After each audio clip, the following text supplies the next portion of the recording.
Hey kids, do you remember the day you were born? Probably not, because you were just a little tiny baby. Well, today we get to hear the story of how the church was born. Unfortunately, no pictures though. They didn't have cameras back then. Let's take a look at the Bible and get started. First, Jesus sent his disciples to tell the world about God. After Jesus died on the cross and rose again, he went to talk with the disciples.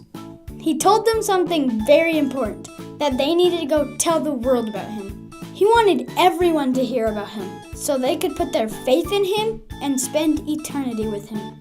So they all traveled to different places to tell the world about Jesus. Did you know that Jesus tells us to go tell the world about him too?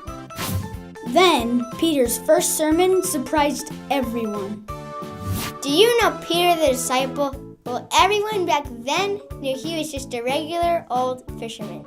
So they were really surprised to hear him preach a sermon. He went from catching fish to preaching to a huge crowd. Can you believe that?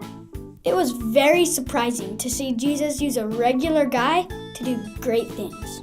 Did you know that God wants to use you in big ways too? Next, the early church grew faster than anyone expected.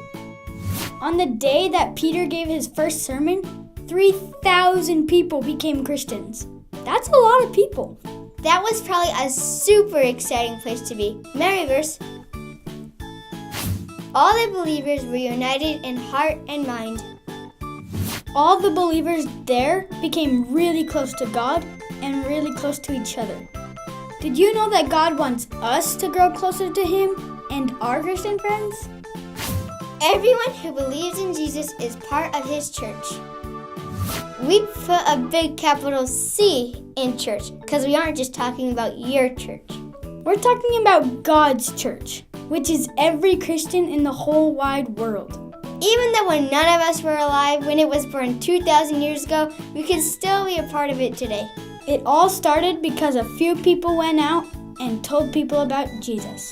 And Jesus wants even more people to be a part of his church and know him. So kids, go out there and tell more people about Jesus.